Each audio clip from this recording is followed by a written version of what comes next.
la señal, compartiendo la transmisión y compartiendo también esta enseñanza que sin duda va a ser de mucha, pero mucha edificación. Muy bien, vamos a comenzar. Bienvenidos, Panorama de Apocalipsis. Hoy lección número 11, el anticristo y el falso profeta. Antes vamos a culminar lo que habíamos visto. ¿Les parece? Estábamos en el personaje número 5, que es el remanente, que ya lo sabemos que son los 144,000 sellados. Nos habíamos quedado en su desenlace. Avanzamos. Es importante reafirmar que aunque serán perseguidos y atormentados, aunque serán también atormentados por el anticristo y el falso profeta, esto es importante, Dios los va a proteger hasta el inicio del milenio. Eso no hay que olvidar. Muy bien, Dios los va a proteger. Ellos no van a morir. Sí van a ser atormentados, sí van a ser perseguidos, sí van a entrar en las cárceles, sí van a ser de una manera investidos por el ataque del anticristo, tanto en provisión, comida, etcétera. Van a caer enfermos, sí.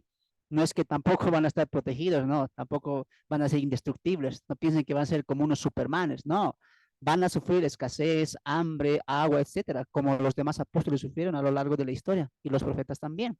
Lo que pasa aquí es que Dios los está protegiendo, que sobreguardando que sus vidas, al igual que el siervo Job, ¿no? Pasó mucha enfermedad, pasó mucha calamidad, ¿no es cierto? Perdió muchas cosas, pero Dios preservó, ¿qué cosa? Su vida. Algo similar está pasando. ¿Recuerdas lo que te dije? Que el remanente va a ser el fruto final, la revelación plena de todos los remanentes que hemos visto desde el Génesis. Y Job también va a ser un ejemplo de eso. Como Satanás, como Dios le permite a Satanás actuar en Job, le causa enfermedad, pero no lo mata. Entonces, de igual manera, el remanente va a ser perseguido por Satanás, atormentado por Satanás, pero Dios lo va a proteger. ¿Qué va a proteger? Sus vidas. ¿Por qué? Porque este grupo va a entrar vivo al milenio. Nunca olvide eso, ¿ya? Después del final de su ministerio, cuando Cristo haga su llegada a la tierra, Cristo los reunirá de todos los confines de la tierra hacia Israel por medio de sus ángeles. En Mateo 24, 30 al 21, Isaías 27, 12 e Isaías 11, 12, anote esos textos, nos va a hablar en cuanto a su cumplimiento del ministerio. No recuerde que ellos están llevando su ministerio, el apogeo, el clímax de su ministerio es los últimos 3 años y medio cuando van a predicar el evangelio del reino. Y Jesús, hablando de este tiempo de la gran tribulación, diría en Mateo 24, 30 al 31, que después de la gran tribulación, Cristo vuelve, habrá señales del Hijo del Hombre, ¿no es cierto? Y se reunirá, dice muchos, con todos sus ángeles, los traerá a los escogidos de los 4 confines de la tierra. Muy bien. Entonces, Jesús está hablando no de la iglesia, no de los escogidos que son aquellas personas que van a estar vivas a la gran tribulación, está hablando de escogidos. ¿En qué sentido? Del remanente. Muy bien. Entonces, a lo que hemos ido viendo a lo largo de este estudio de Apocalipsis, hemos ya desempacado y desentrañado muy bien que Mateo 24 y 25 se está cumpliendo en la etapa de la gran tribulación y también parte de la tribulación. Muy bien. Entonces, ¿qué va a pasar? Vamos a ir un momento. Abre tu Biblia en Mateo capítulo 24. Abre tu Biblia. Por favor, sus microfonitos, hermanos. Abre tu Biblia ahí en Mateo 24, verso 30 al verso 31. Muy bien. Abre tu Biblia en Mateo capítulo 24. Mateo capítulo 24. Muy bien. Mateo capítulo 24, verso 30 al verso 31. Y mira cómo la escritura va a ir en coordinación con lo que hemos ido aprendiendo a lo largo de este estudio. Muy bien. Mateo capítulo 24, vamos ahí. Mateo capítulo 24, verso 30. Vamos a leer desde el 29 para que un poco lo podamos comprender mejor. E inmediatamente después de la gran tribulación, es decir, ya acabó los 7 años, la gran tribulación. El sol se oscurecerá, la luna no dará su esplendor, las estrellas caerán del cielo y las potencias de los cielos serán conmovidas. Y escucha esta parte. Entonces, ya habla de la segunda venida. Entonces, la señal del Hijo del Hombre aparecerá en el cielo, y entonces lamentarán todas las tribus de la tierra, y verán al Hijo del Hombre viniendo sobre las nubes del cielo con poder y gran gloria. Y escucha esta parte. y enviará sus ángeles con gran voz de trompeta y juntarán a sus escogidos de los cuatro confines de la tierra, desde un extremo hasta el otro. ¿Esto quiere explicar? Mira aquí adelante, hermanito. Vamos a ser rápidos con esto. Muchos ya lo saben, pero vamos a aclarar. Cuando Jesús habla esta parte, después, ¿se acuerda lo que dice Jesús? Uno estará en el campo, uno será tomado, otro será dejado. Otros estarán en el molino, uno será tomado, otro será dejado. Y muchos aquí atribuyen eso al arrebatamiento. Eso no es el arrebatamiento de la iglesia, porque la iglesia no está en Mateo 24. Nunca olvide eso. Menos en la parábola de las vírgenes. No habla la iglesia para nada. Está hablando de un contexto de Israel. Muy bien. Ahora, ¿quiénes son estos que dice uno será tomado, otro será dejado? Vemos que está viendo un recogimiento uno a uno. Entonces, mira aquí, ponga atención. Cuando Cristo venga y ya se cumple el ministerio de los 144,000 sellados o el remanente de Israel, los escogidos, que está hablando Mateo 24:31, entonces, ¿qué hará Dios? Ángeles, recójanme a todos mis escogidos, los que han sido sellados, tráiganlo. Cuando dice uno será tomado, uno será dejado, los ángeles están yendo a recoger uno a uno, a diferencia del arrebatamiento que es a un abrir y cerrar de ojos. El recogimiento de Mateo 24:31 para adelante, ¿de quién es? De los escogidos del remanente, es decir, los 144,000 sellados. Muy bien, entonces nunca olvida eso. Jesús está hablando en un contexto de tribulación. Muy bien, quería explicar eso. Ahí te puedes anotar, esto va a coincidir con Isaías 27:12 y Isaías 11:12. A los que no han estado en mi estudio de Mateo, vayan a ver el video, está en YouTube, en 3 partes, todo el capítulo de Mateo 24 y 25, en 3 videos completos. Ahí estoy desempacando las parábolas de los talentos, qué son la parábola de las 10 vírgenes, todo eso estoy desarrollando. Muy bien. Y algo importante es entender Mateo. Escucha esta parte. Tú puedes pensar y decir, Mateo 24, Jesús está dando una profecía. Sí, pero Jesús está citando mucho el Antiguo Testamento. Muchas cosas de lo que tú vas a leer en Mateo 24, 25, Jesús está trayendo del Antiguo Testamento. Y esto del remanente no es caso ajeno a esto. Por eso anótate, Isaías 27:12 e Isaías 11:12, tú vas a ver cómo Jesús sí está citando las escrituras del Antiguo Testamento. Y esto en cuanto al reino. Y aquí, una vez más, nada tiene que ver la iglesia. Mateo 24 no es para la iglesia, para nada.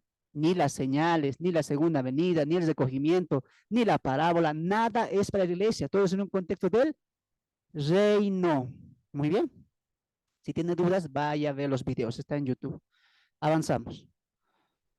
Esto se comprueba con el verso 1 del capítulo 14, que están de pie sobre el monte de Sión juntamente con Cristo para reinar con él como sus primicias. Vamos a Apocalipsis capítulo 14 y la interpretación que estamos dando que los 144,000 no van a morir, más al contrario, van a reinar con Cristo vivos, se aclara en Apocalipsis capítulo 14, verso 1, hablando de los 144,000 y de una visión de una alabanza futura antes del cumplimiento de los 7 años. Capítulo 14, verso 1. Después miré, y aquí el Cordero estaba de pie sobre el monte de Sión. ¿Dónde es eso? Jerusalén, Israel. Estaba de pie, dice, y con él 144,000 que tenían el nombre de él y el de su padre escrito en la frente. Y luego después de eso una voz del cielo viene y dice que estos son las primicias, etcétera. Pero ¿dónde se está reuniendo Cristo con los 144,000? ¿Qué dice el 14:1? En el monte santo, en el monte Sión. ¿Dónde es eso? Israel. ¿Para qué? Para iniciar el reino. Muy bien. Entonces ellos no mueren, ellos entran como primicias al milenio, una vez que Jesús los recoja en su segunda venida.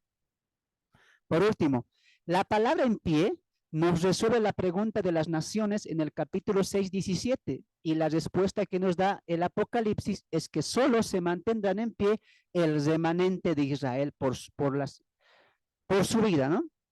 Por su ministerio, por su fidelidad a Dios y al Cordero, siendo elegidos por gracia de Dios. Un parecido con Noé. Su entrega y amor con Cristo refleja lo exigido por Jesús en los evangelios. Ellos estarán de pie delante del Hijo del Hombre. Ahora aquí te voy a enseñar lo que yo sé que te vas a quedar quieto, ¿ya? Mira aquí adelante. En los evangelios Jesús, cuando va a hablar en Marcos capítulo 13, Lucas capítulo 21 y Mateo capítulo 24, en cuanto al futuro reino que el Mesías traerá en su segunda venida, Jesús dice lo siguiente. ¿Te acuerdas cuando Jesús dice en Marcos, por ejemplo, o en Lucas, dice, eh, cuando empiezan a suceder estas cosas, ¿quién podrá estar de pie ante el Hijo del Hombre? Oren para que ese día sean tomados por digno. ¿Has escuchado ese texto? ¿Y a quién lo aplican? A la iglesia, pero no está aplicando a la iglesia. Está hablando de que en ese tiempo va a haber un pueblo que sí va a estar de pie, sí va a ser digno de estar de pie delante del Cordero. Por ejemplo, mira, en Apocalipsis capítulo 6, los gentiles van a hacer una pregunta. Mire, vamos ahí. Apocalipsis capítulo 6, cuando se abre el sexto sello, mire lo que pasa en el verso 16, 6:16. Y decían a los montes y a las peñas, caed sobre nosotros y escondednos del rostro de aquel que está sentado sobre el trono y de la ira del Cordero. Escucha esta parte, porque el gran día de la ira ha llegado y ¿quién podrá sostenerse en pie? Mira aquí adelante. Cuando la Biblia habla en pie, ¿a qué se refiere? Que ellos han sido dignos de soportar y de pararse delante de la presencia del Hijo del Hombre glorificado.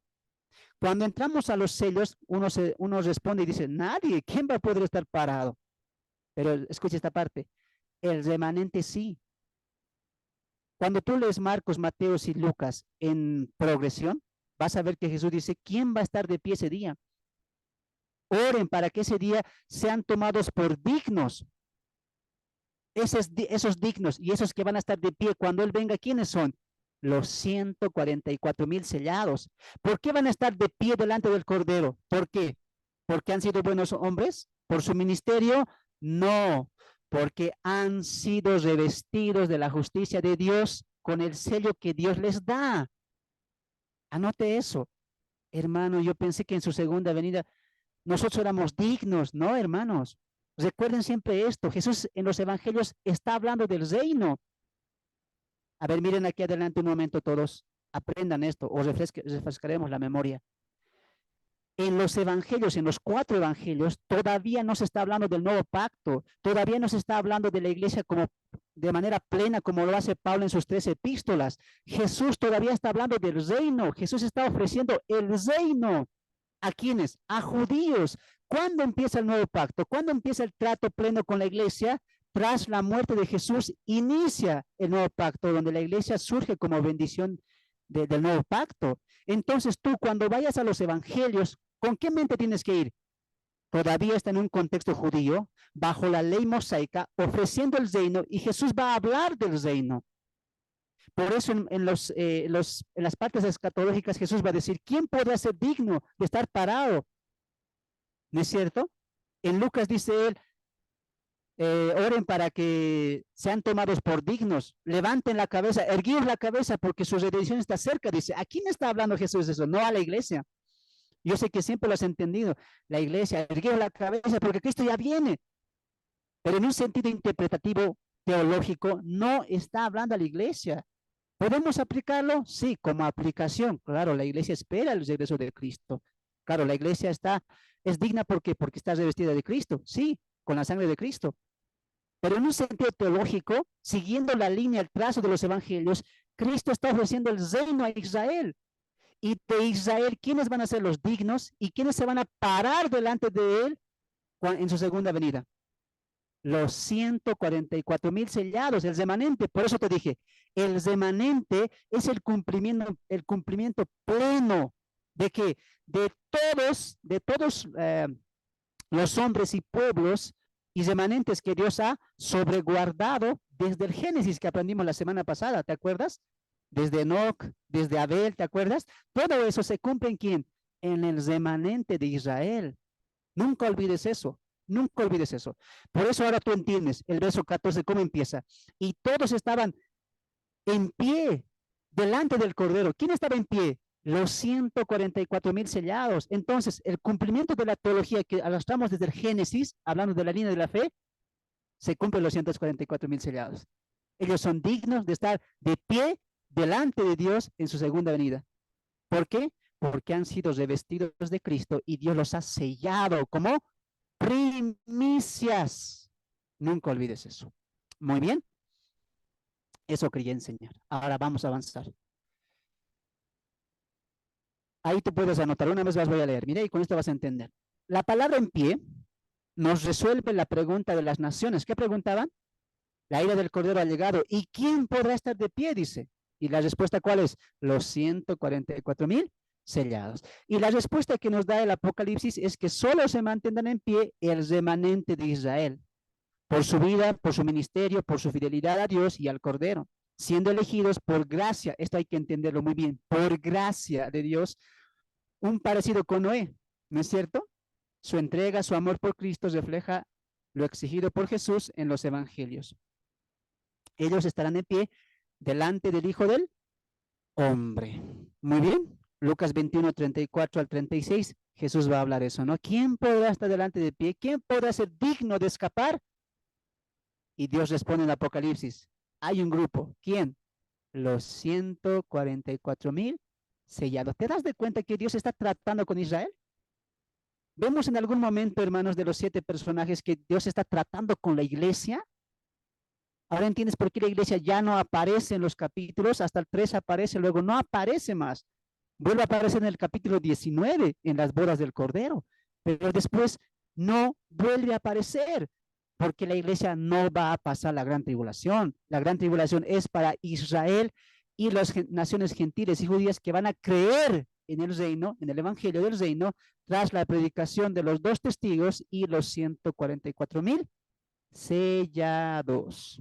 Qué claro es la teología, ¿no? Perdón, la escatología. Cuando lo entiendes así, pausa por pausa, es sencillo la escatología. Muy bien. Ahora sí llegamos al siguiente tema, que es lo que todos quieren, ¿no? Es ahí queríamos llegar, dice.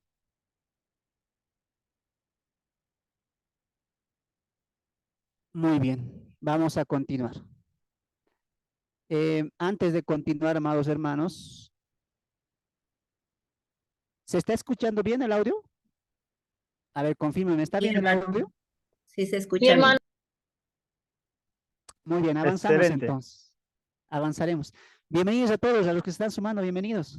Bienvenidos. Ahora sí comenzamos, hermanos, con el personaje número 6, el anticristo. Por fin, dirán los hermanos, por fin, ahí queríamos llegar. Dice. Hermanos curiosos, les gusta lo místico, les gusta ver lo que es místico, queríamos ver ahí quién es, nos va a hablar de la marca de la bestia, será el COVID. Hermano, queremos saber si el eclipse que hoy pasó tiene que ver algo con las profecías, me van a preguntar seguro, ¿no? Vamos a responder ese tipo de preguntas. Eso, hermano. La hermana Evelyn entró, eso es la única respuesta que quiero, dice. Eso no, no es algo cumplido. Pero bueno, lo vamos a ver más adelante, pues, hermanitos, lo vamos a ver. Y con esta explicación que tú vas a ver ahora, yo creo que ni siquiera vas a preguntar eso, ¿no? Porque estamos viendo que todo va a ser a futuro. Pero igual vamos a responder ese tipo de preguntitas. A ver, permítame, la computadora se salió, pero lo estoy volviendo a armar nuevamente, ¿ya? Muy bien, ahí.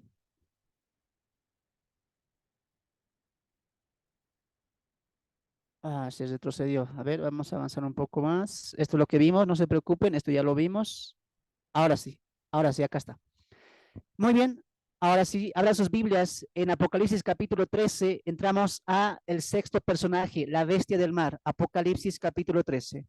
Vamos a leer desde el 1 hasta el verso 7, hasta el verso 8. ¿Alguien quiere leerlo? Apocalipsis capítulo 13, verso 1 al verso 8. ¿Alguien puede dar lectura? Amén. Adelante, hermanito. 13 del 1 al 8, ¿verdad? Dice, y el dragón se detuvo a la orilla del mar. Entonces vi que el mar subía una bestia que tenía 7 cabezas y 10 cuernos, En cada cuerno llevaba una diadema y en cada cabeza tenía un nombre blasfemo. La bestia que vi parecía un leopardo, sus patas parecían las de un oso y sus fauces eran como de león. El dragón cedió a la bestia su poder y su trono y gran autoridad. Una de sus cabezas parecía tener una herida mortal, pero su herida fue sanada. Toda la gente se llenó de asombro y siguió a la bestia, y adoraron al dragón que había dado autoridad a la bestia. Y también a la bestia decían, ¿quién puede compararse a la bestia? ¿Quién podrá luchar contra ella? También se le permitió fanfarronear y proferir blasfemias y se le dio autoridad para hacer y deshacer durante 42 meses. La bestia comenzó a blasfemar contra Dios y contra su nombre y su tabernáculo, y contra los que viven en el cielo. Se le permitió combatir contra los santos y vencerlos, y también se le dio autoridad sobre toda raza, pueblo, lengua y nación. Y adoraron a la bestia todos los habitantes de la tierra, todos los que no tienen su nombre inscrito en el libro de la vida del Cordero que fue inmolado desde el principio del mundo. El que tenga oídos, que oiga. Amén, gracias. Ahí, el que tenga oído, oiga, dice lo que le acaba de leer la hermana Patti, ¿ya? Oiga. Comenzamos, amados hermanos. Después de haber escuchado esa porción de la palabra donde va a citar la primera bestia. Muy bien. Antes de ingresar, voy a hacer un poquito esto. Esto quiero hacerles entender, ¿ya? El capítulo 13 empieza de la siguiente manera. Me paré sobre la arena del mar, ¿no es cierto? Y uno puede interpretar, Juan se está parando y va a ver algo. No, el que se para aquí no es Juan. El que se para en la arena del mar, anote, es Satanás, es el dragón. ¿Cómo acaba el verso 17? Entonces el dragón se llenó de ira contra la mujer y se fue a hacer guerra contra el resto de la descendencia de ella, los que guardan los mandamientos de Dios y tienen el testimonio de Jesucristo. Ahora mire, aquí adelante voy a explicar esto rapidito porque yo sé que lo vas a entender. El dragón está yendo contra la mujer, muy bien, y en ese trayecto que Satanás, el dragón, está atacando a la mujer, él se para sobre el mar, sobre la arena del mar. No es Juan. Juan no se para. El texto ahí no es me paré, en realidad es se paró. ¿Se paró quién? El dragón. Entonces el dragón se para sobre la arena del mar y Juan ve subir a la bestia que vamos a detallar a continuación. Entonces, siempre anote eso. Ese me paré no es Juan, es el dragón. El dragón se para expectando algo, como que llamando a alguien, y Juan va a anotar eso. Alguien dirá, pero hermano, ¿eso en qué influye? Me parece, paró, sea Juan, sea el dragón, no interesa. Interesa porque, escucha esta parte, ¿por qué interesa esto? Porque, ¿cómo acaba el 17? Satanás desciende con mucha ira, va a ir con todas con Israel y contra su descendencia y los que guarden el testimonio y el mandamiento de Dios, y él se va a parar sobre la arena del mar como llamando algo, como llamando a alguien. ¿Para qué? Para que le ayude a cumplir eso que él quiere. ¿Qué quiere él? Destruir a Israel, atacar, destruir, matar a todos los que tienen el testimonio de Jesús, ¿sí o no? Sí. Entonces, qué hace Satanás? Dragón. Se para como llamando a alguien para que le ayude a hacer eso. En ese sentido, ¿se entiende? Se paró, él, expectante. No es que Satanás no entiende que va a venir. Él está llamando a alguien. Él está llamando a alguien y eso nos habla de su procedencia. Mientras él llama a alguien, Juan anota lo que está pasando. Entiende esa parte, muy bien. Entonces tú lo vas a ver en los originales, en unas Biblias, que dice, no dice me paré, dice se paró. Por eso es lo malo, hermano, eso es lo malo de los capítulos. No debería dividirse ahí, debería ser en continuación esto. No debería dividirse ahí. Bueno, los que han traducido la Biblia, los editores lo han querido colocar ahí, las dos bestias, ¿no? Como título, pero recuerde que no es inspirado en ningún título, subtítulo, capítulo ni versículo. En realidad, si seguiríamos la hilación del texto en su contexto, debería ir, el verso 18 debería continuar con el capítulo 13, verso 1. Muy bien, te he explicado por qué. Satanás está esperando, expectante, llama a alguien y Juan anota eso. Esa es la idea. Vamos a avanzar. Puedes comprobar eso, hermanos, viendo otras versiones también de la Biblia. Ahora sí,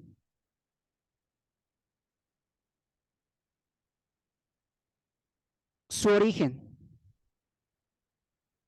Se atribuye al mar como su origen, ¿no? Porque dice, subió del mar, ¿no? El mar va a representar a hombres, personas, habitantes del mundo, siguiendo el contexto. Entonces, ¿cómo yo voy a descifrar qué es mar? ¿Mm? Siguiendo el contexto, ahora lo vamos a ver, no se preocupen, pero finalizaremos con esta diapositiva. Los hombres son representantes con el mar, representados con el mar, pero exactamente apunta a sus obras y a sus corazones confusos. Ahí puede sacar una foto. Entonces, su origen se atribuye al mar, ¿no? Y el mar tenemos que entenderlo según el contexto y el libro mismo. Y como punto 3, los hombres son representados con el mar, pero exactamente a qué va a apuntar esa simbología o esa comparación, a sus obras y a sus corazones confusos. Isaías 17, 12 al 13 e Isaías 57, 20. Muy bien, voy a explicar. Ahora mire aquí adelante. Muchos de los que enseñan rápidamente se van a Apocalipsis capítulo 17 y dice, la mujer estaba sentada sobre muchas aguas y las aguas son muchedumbre, naciones, lenguas. Te voy a enseñar a ti a interpretar, hermano. Tú estás aquí para aprender, ¿no es cierto?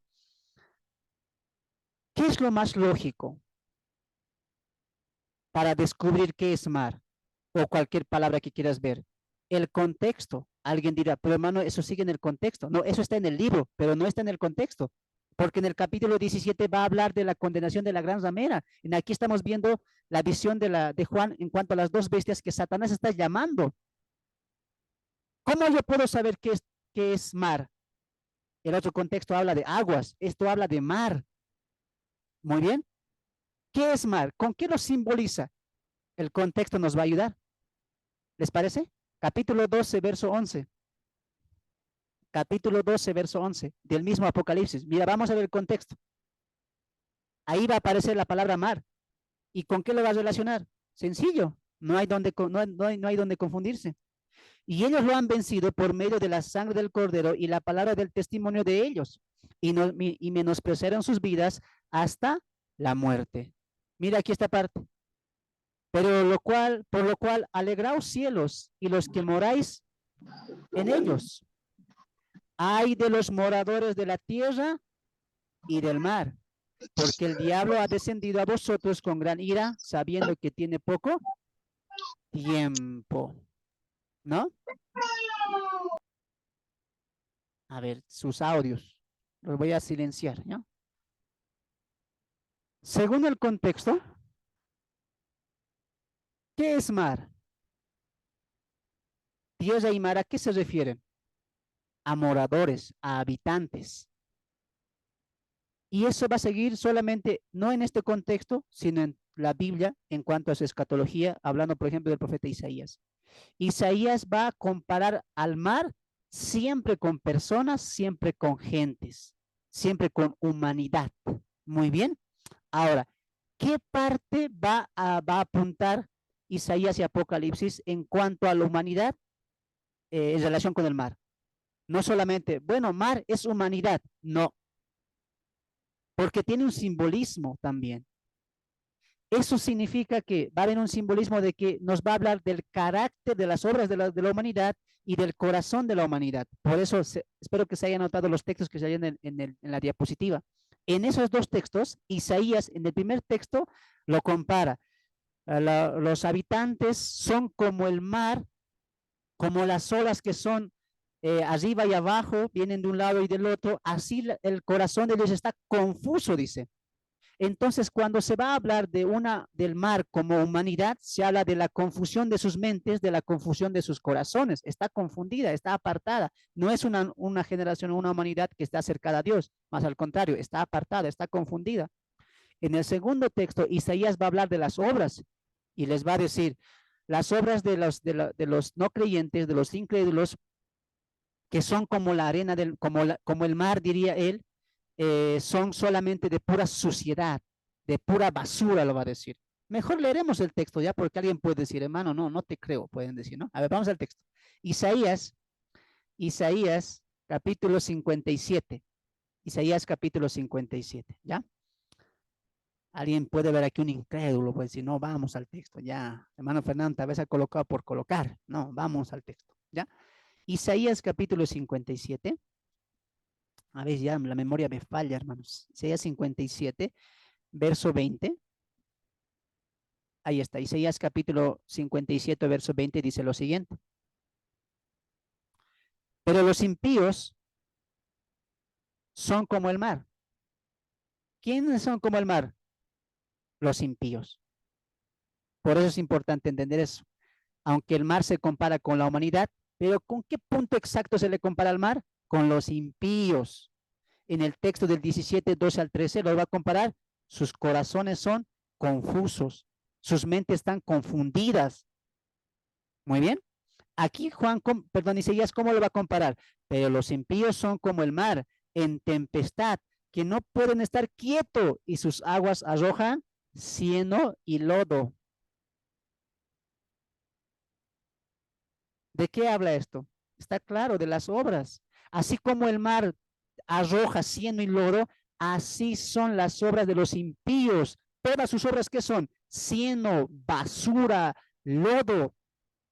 Por eso te enseñé en la diapositiva, ¿no es cierto? El mar siempre se va a atribuir al corazón de los impíos y a las malas obras de los mismos impíos. Muy bien. Entonces, con eso en mente volvemos a Apocalipsis capítulo 13. Y dice el texto ahí, me paré sobre la arena del mar y vi subir del mar. Ah, entonces, ¿de qué nos habla? Del corazón del anticristo y de las obras del anticristo, ¿ya? Eso refuerza el contexto porque el versículo 12 del capítulo 12, ¿qué dice? Mas hay de los moradores de la tierra. Y recuerde siempre que el título moradores habla de quién? De incrédulos, impíos y amadores del mundo. Por lo tanto, estamos siguiendo el mismo contexto de Isaías. El mar, ¿cómo lo representa Isaías? Gente confusa de corazón, malos corazones, malos pensamientos. Después, ¿cómo lo ve Isaías? Gente que sus obras son cieno, que son lodo, que son oscuridad, sus obras. Entonces, ¿de qué habla cuando dice del mar? Que es un hombre que ama el mundo y que trabaja para el mundo. Ese es el corazón del anticristo. Ama el mundo, ama todo lo que se tiene relacionado con el mundo. Muy bien. También viene de un corazón impío y obviamente sabemos que las obras del anticristo van a ser perversas como el lodo que deja el mar. Muy bien. A eso se refiere. Hermano, no se refería a muchedumbres. No se está hablando de la ramera, que después lo vamos a ver eso. ¿Ya? Ese no es el contexto. Vamos a ir ahí. Muy bien. Avanzamos. Anótense siempre eso, Isaías 17, 12 al 13, Isaías 57, 20. Mejor si lo leen capítulo completo, lo van a entender mucho mejor. 4. El anticristo actuará en dos facetas o etapas. La primera, por 3 años y medio, la bestia que sube del mar, y la segunda, por los últimos 3 años y medio restantes, la bestia que sube del abismo. Ponga atención, por favor, los que son nuevos, los que han entrado por primera vez, por segunda vez, no lo van a entender o tal vez ya lo saben, y los que están conmigo ya desde el inicio ya entienden esta parte. Muy bien, el anticristo tiene dos etapas o dos facetas, por así decirlo. Una que va a actuar en los 3 primeros años y medio y una en la segunda etapa de los últimos 3 años y medio. Muy bien. Entonces, hablamos del mar, del mar cuando nos referimos a Apocalipsis capítulo 13 y a Apocalipsis capítulo 6 cuando vemos a un anticristo con arco pero sin flecha. ¿No es cierto? Y en la segunda parte hablamos a un anticristo ya completamente mostrando su cara verdadera, sentándose en el trono de Dios, ¿no es cierto? Ya colocando o implementando lo que es la marca de la bestia, vemos a un anticristo ya matando al pueblo de Dios, rompiendo el pacto que hizo con los judíos, completamente ya mostrando su verdadera cara, aquella cara que mostró al principio de paz, seguridad, el amor por la humanidad, el bienestar social, etcétera. Todo eso cae en la segunda etapa cuando realmente él ya empieza a masacrar a los que no le adoren, ¿no? Él ya se siente y se Pablo dice que se hace llamar Dios. Muy bien. Entonces veámoslo así siempre al anticristo, con esas dos facetas o esas dos etapas, ¿ya? Ahí están los textos también, cuando nos habla la bestia que sube del mar, pero también se le atribuye la bestia que sube del abismo, por lo que va a pasar en la segunda etapa con él, ¿no? 5. El anticristo será el resultado de un mundo en confusión y cansada de la inseguridad, la pobreza y la desigualdad que el mundo vivirá antes y aún peor después del arrebatamiento de la iglesia, ¿no? Entonces, cuando vemos el arrebatamiento de la iglesia, tenemos que ver que el mundo lo va a sentir. No es que va a desaparecer la memoria también de ellos, no va a haber algo que ellos van a sentir una inseguridad grande, ¿no? Aparte de eso, ya la humanidad va a estar, según lo que estamos viendo en nuestras épocas, ya un caos completo, la inseguridad, la corrupción, etcétera, va a llegar a un colmo, y eso es lo que dice Daniel, ¿no? Que cuando las autoridades lleguen a un colmo, se va a levantar, dice, un hombre altivo de rostro, ¿no? Entonces, el anticristo será el resultado de eso, de un mundo ya confuso, de un mundo ya cansado, de un mundo que quiere seguridad, que quiere tranquilidad, y eso es la propuesta que el anticristo va a traer, ¿no? Y esto se va a ver antes del arrebatamiento y aún peor cuando ya la iglesia sea arrebatada. Muchos, pero muchos, ya no estarán en este mundo, ¿no? Ahora, alguien puede pensar aquí, ¿no? Pero hermano, pero muchas de las personas, sean creyentes o no, saben que el anticristo va a hacer este tipo de cosas y que la iglesia será arrebatada. ¿Cómo es posible que el anticristo les engañe, aún sabiendo ellos algunas partes del tiempo final o de los últimos tiempos, ¿no? A eso, amados hermanos, tenemos que ver el carácter del anticristo, ¿no? Y para eso, amados hermanos, quiero que vayamos un momento al profeta Daniel, antes de ver todo esto. Vamos un momento al profeta Daniel. Daniel capítulo 7, verso 8. Daniel capítulo 7, verso 8. Muy bien. Daniel capítulo 7, verso 8. Vamos ahí. Daniel capítulo 7, verso 8. Hermana Patti, por favor, tú puedes leerlo. Daniel capítulo 7, verso 8. Él va a ser muy bueno en la mentira. Dice el Amén. texto que va a hablar grandes cosas. Va a ser muy poderoso en palabras. Escucharemos Daniel capítulo 7, verso 8. Adelante. Amén. Mientras contemplaba yo los cuernos, vi que de entre ellos salía un cuerno más pequeño, y que delante de él fueron arrancados tres de los primeros cuernos. También pude ver que los ojos de este cuerno parecían los de un ser humano y que hablaba con aires de grandeza. Amén. Gracias. Una característica o la más grande característica del anticristo, de la bestia que sube del mar, es que él va a ser un hombre muy, pero muy entendido. Su labia, hermanos, va a ser convencedora. Va a convencer a todos. Por eso Pablo en Tesalonicenses diría que él va a ser, él va a engañar, ¿no? Que vendrá con un poder mentiroso que Dios mismo mandará para que crean la mentira. Tú ahora con tu conocimiento puedes pensar, hermano, pero el tercer templo ya va a dar cabida de que estamos en tiempos finales. ¿Cómo es que la gente va a creer tantas cosas? Es que él va a tener un poder tremendo en la mentira. Mira lo que dice el capítulo 8 de Daniel, verso 23 al 25, y dice, y al fin del reinado de estos, cuando los transgresores lleguen al colmo, se levantará un rey altivo de rostro. ¿Cómo será el anticristo? Altivo, orgulloso, soberbio. Pero esta parte es lo que más intriga, ¿no? Y entendido en enigmas. El anticristo va a tener un coeficiente intelectual superior. Él se las va a saber de todas. Va a ser un hombre muy, pero muy inteligente.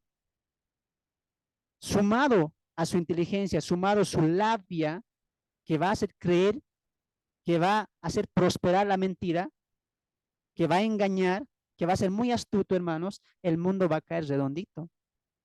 Porque el mundo, ¿qué está queriendo?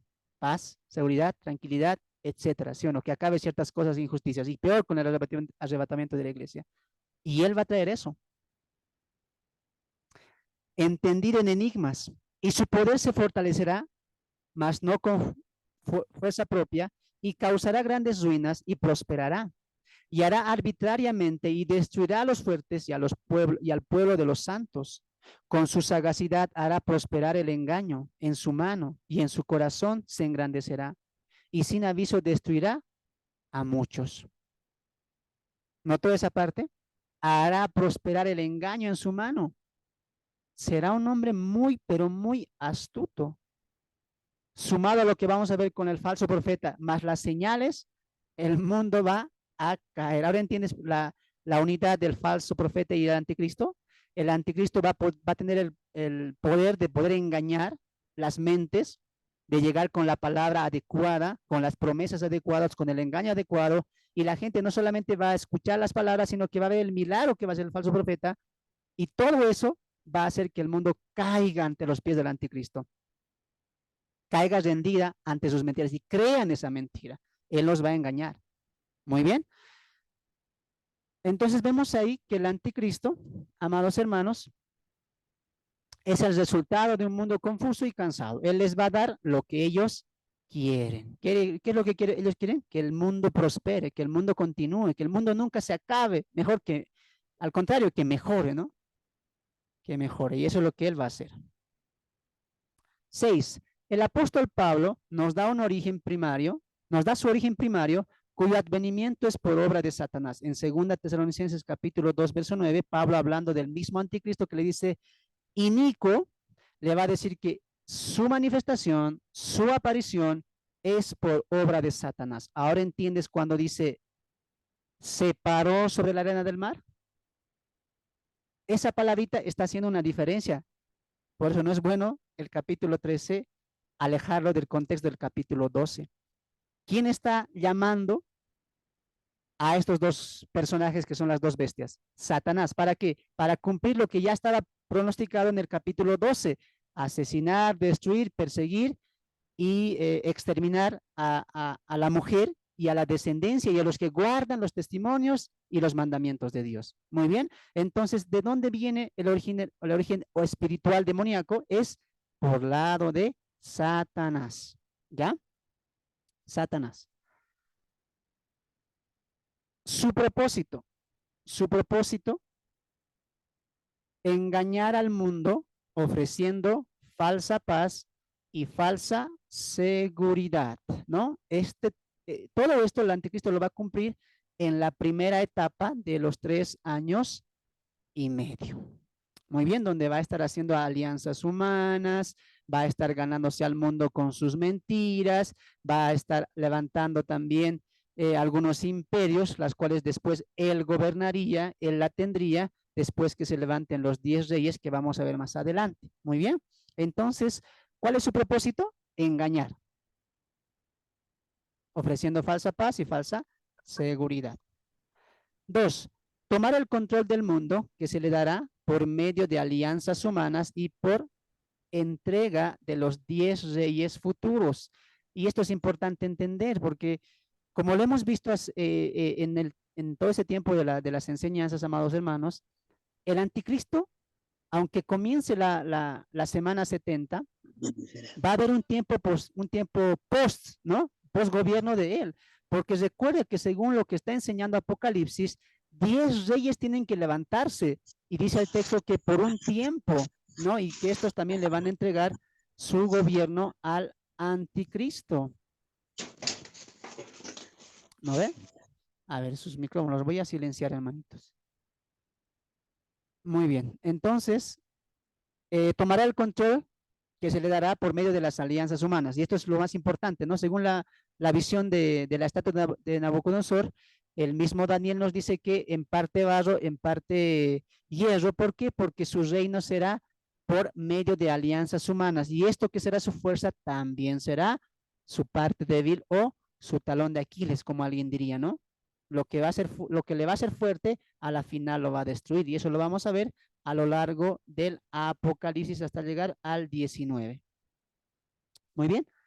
No olvide el detalle de los 10 reyes que tienen que tener una autoridad, dice el texto, por un breve tiempo. Y la función de estos 10 reyes es darle el gobierno al anticristo. 3.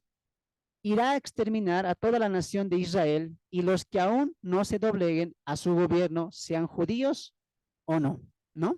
Siguiendo el contexto del capítulo 12, donde el dragón quiere hacer todo esto, ya con la ayuda del anticristo y teniendo el gobierno del mundo, va a ser más fácil perseguir y ganar aliados para su propósito, que es destruir a la nación de Israel, y esto lo entendemos por la profecía del profeta Daniel, que dice que va a apuntar a ir contra la ciudad santa y el pueblo de Dios, ¿no?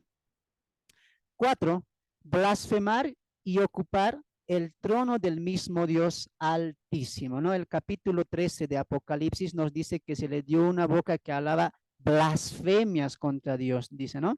Y hablaba cosas contra el Altísimo, día Pablo en segunda Tesalonicenses. Y el texto en cuestión dice lo siguiente, Apocalipsis capítulo 13, verso 5, perdón. También se le dio boca que hablaba grandes cosas y blasfemias, y se le dio autoridad para actuar 42 meses. Y abrió su boca en blasfemias.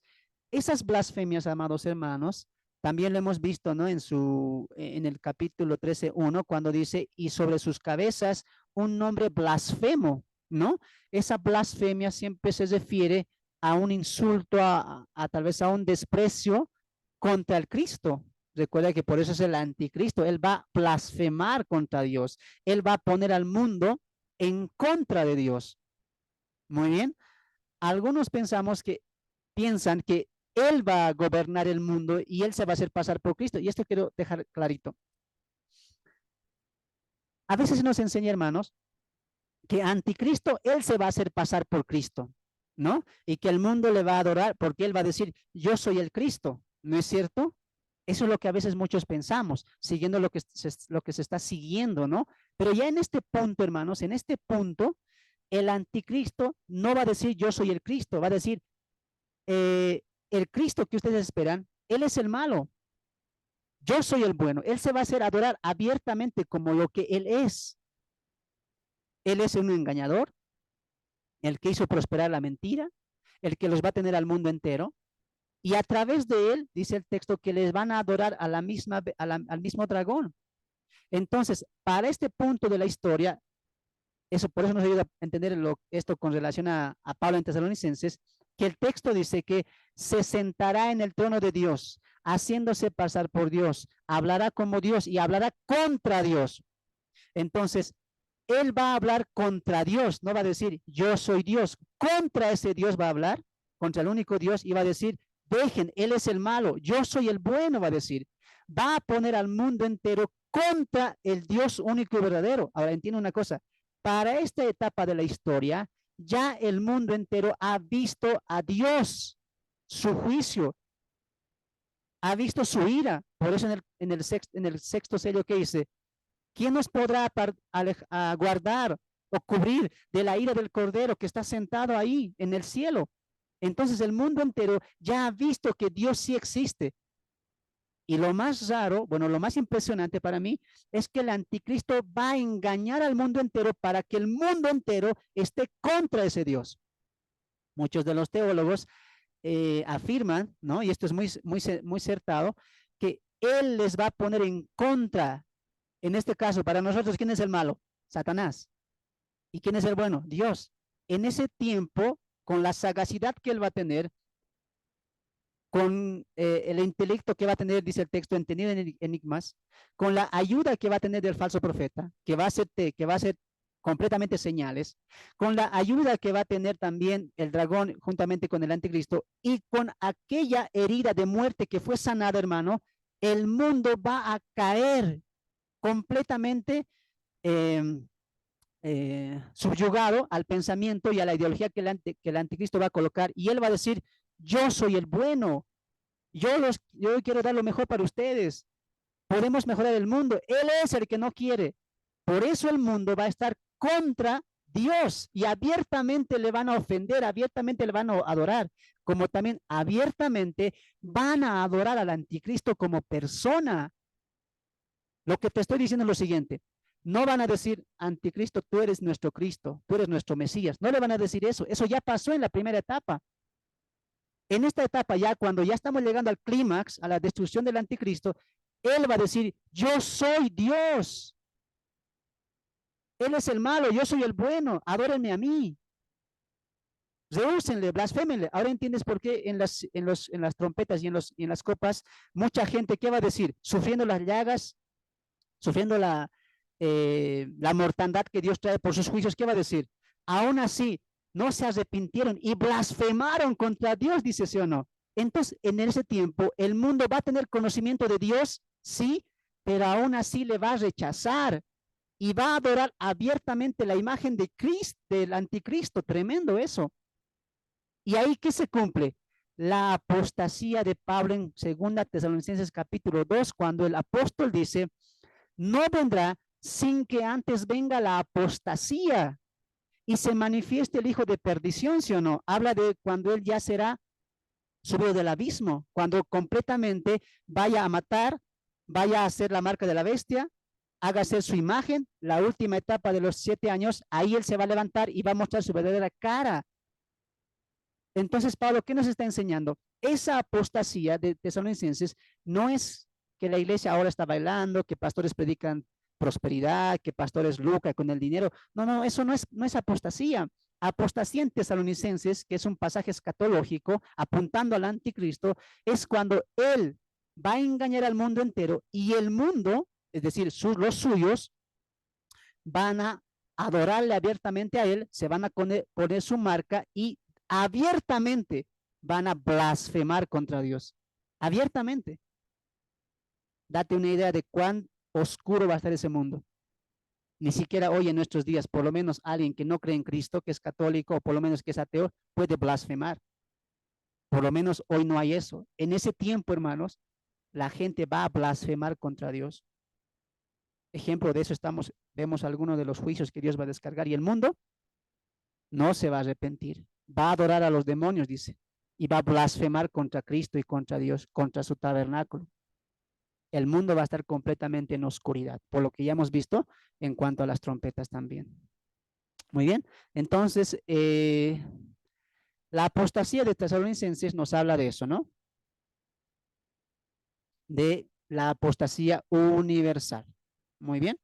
Y aquí también, mira, el material dice, y aquí destruirá a toda la religión falsa. Muy bien.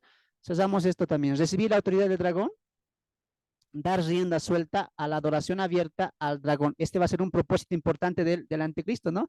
Dar rienda suelta a la adoración abierta a Satanás. Un mundo completamente en oscuridad, hermanos. Completamente en oscuridad. Esto es la gran apostasía que el apóstol Pablo nos habló. Ahora, aquí faltaba tocar un punto. Cuando él se proclame y diga, yo soy Dios, va a blasfemar contra Dios, se va a sentar en el trono, él se va a hacer llamar Dios. Recuerde que está ahí un contraste, maldíganle a él es el malo, blasfemen contra él, yo soy el bueno, adórenme a mí. Y el mundo va a caer en esa mentira. Muy bien, pero para que él sea Dios y le adoren, como dice el capítulo 13 más adelante, cuando levante su imagen, ya no tiene que haber ninguna religión. Nadie que se pueda oponer. El anticristo no va a decir como al principio, bueno, judíos a su Dios, su tercer templo, levanten un pacto, tranquilícense, palestinos, hagan su vida religiosa. Ustedes católicos lo mismo, ustedes lo de tradicional, hagan lo tradicional a la tierra, no sé, hagan sus cultos, una libre religiosidad. En esta etapa ya el anticristo ya no hace eso, él dice, yo soy Dios, la única adoración es a mí, por eso se rompe el pacto con Israel y las demás naciones van a tener que adorar a esta imagen que se va a levantar del anticristo, de la bestia que sube del mar. Ahora, para que pase esto, amados hermanos, para que pase esto, ya no tiene que haber religiones. Y es ahí cuando el mismo anticristo, obviamente por la soberanía de Dios, él va a destruir la falsa religión o la ramera Babilonia del capítulo 17. Solamente atienda esta parte, solamente atienda. Para que él sea proclamado el único Dios en la tierra y exija la adoración, ya nadie tiene que adorar a la tierra, a la Pachamama, al Dios Sol, a una estatua, a otro ídolo, a Júpiter, a Virgen María, no tiene que haber nada de eso, ni los musulmanes, nadie, ni los judíos, nadie, todos adórenme a mí, porque yo soy Dios, él va a decir. Y para que eso se haga realidad, ¿qué va a hacer el anticristo? Va a destruir todas las religiones habidas y por haber en ese tiempo que llevan a una falsa religión, a un falso Dios.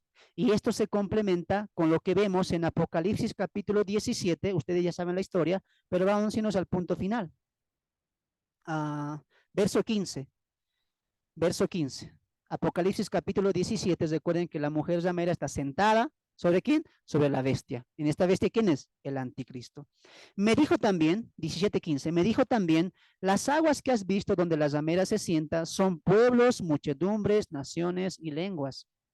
Y los 10 cuernos que viste en la bestia, estos aborrecerán a la ramera y la dejarán desolada y desnuda, y devorarán sus carnes y la quemarán con fuego, porque Dios ha puesto en sus corazones el ejecutar lo que él quiso, ponerse de acuerdo y dar su reino a la bestia hasta que se cumplan la palabra de Dios. Y la mujer que has visto es la gran ciudad que reina sobre los reyes de la tierra.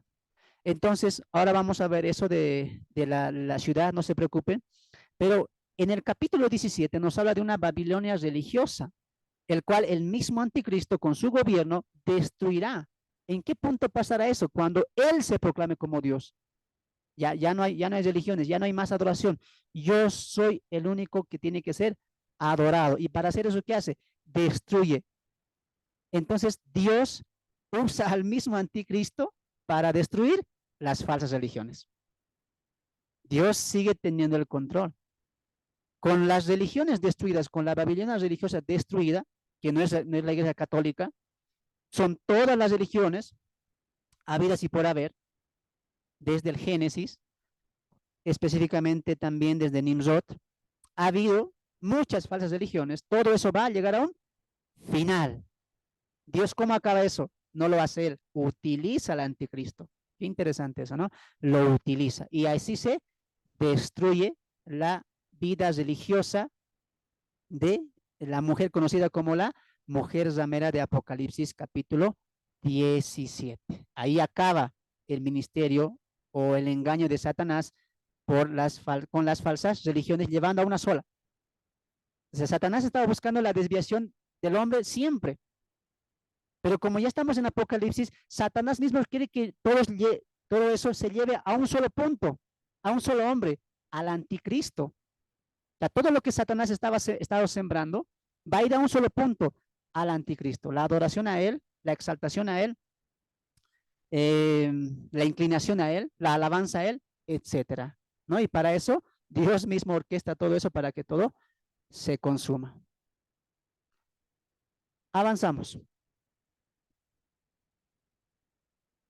Su desenlace. Su caída comienza con la destrucción de su gobierno político, social, económico, que lo vemos en la caída de la gran ciudad de Babilonia, entre paréntesis, comercial. Ahora sí voy a pedir a mis hermanos que están con cámaras que alisten sus Biblias en Apocalipsis capítulo 18. Muy bien. Apocalipsis capítulo 18. Esta ciudad refleja 3 obras que el anticristo ha construido para los suyos y que será destruido por Dios. Voy a explicar.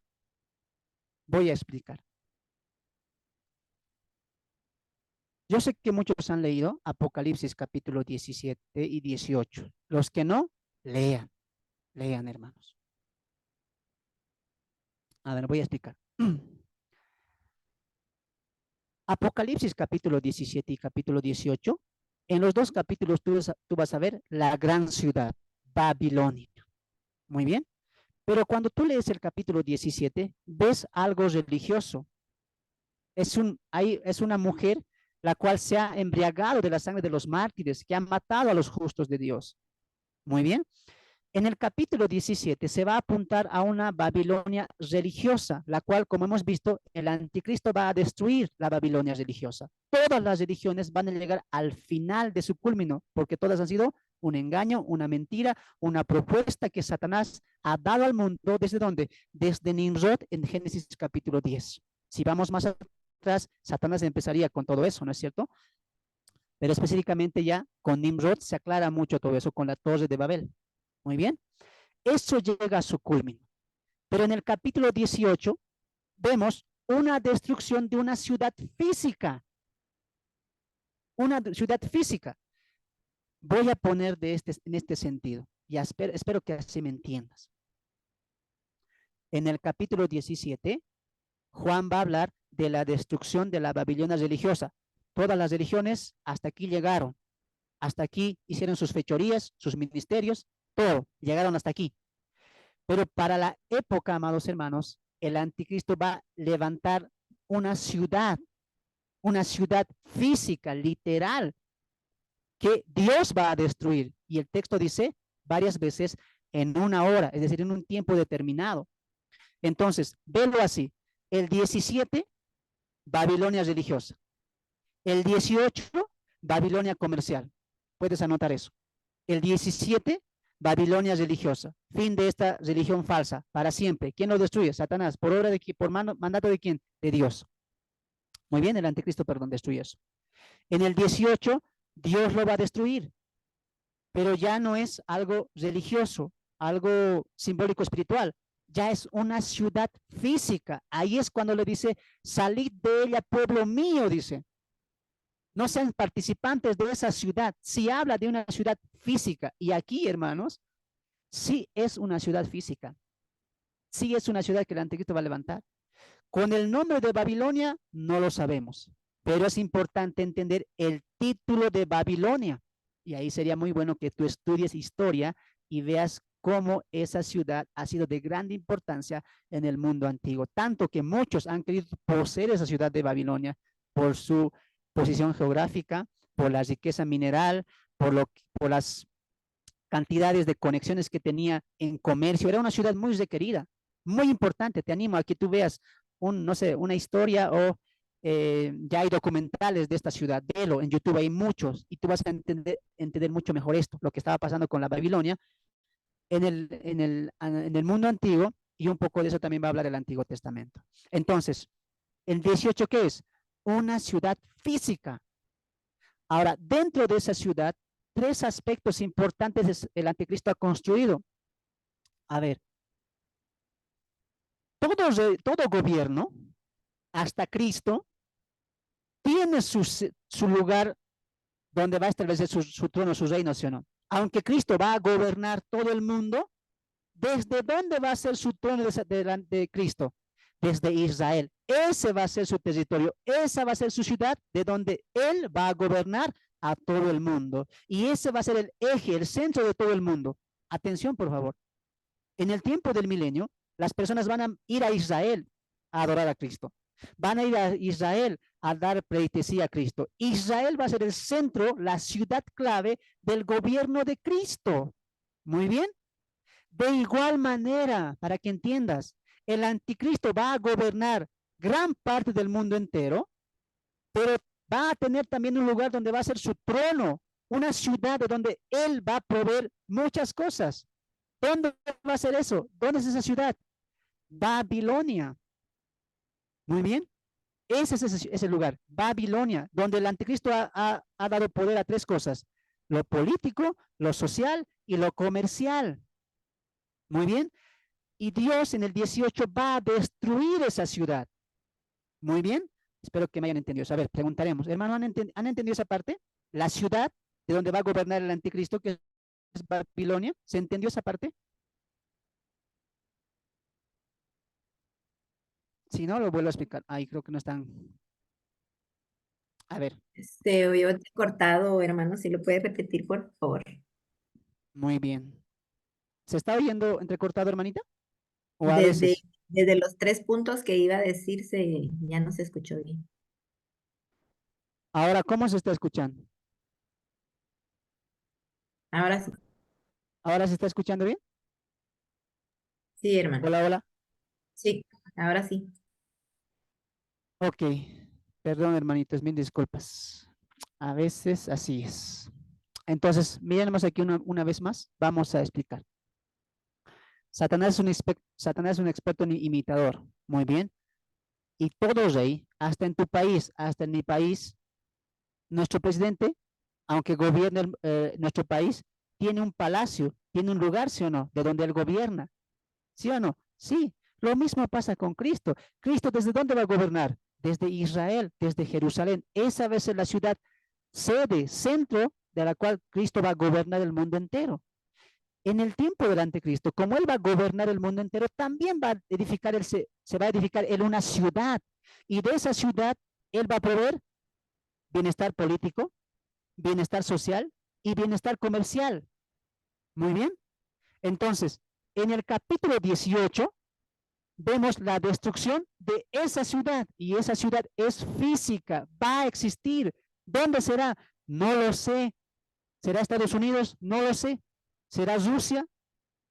No creo aquí en Bolivia porque Bolivia es un país de tercer mundo. Tendría que ser un país importante, ¿no? En Europa. ¿Dónde será? No lo sé. Algunos eruditos piensan que va a hacer su imperio en la misma ciudad, en el mismo territorio donde era la Babilonia antigua. Puede ser, no lo sabemos.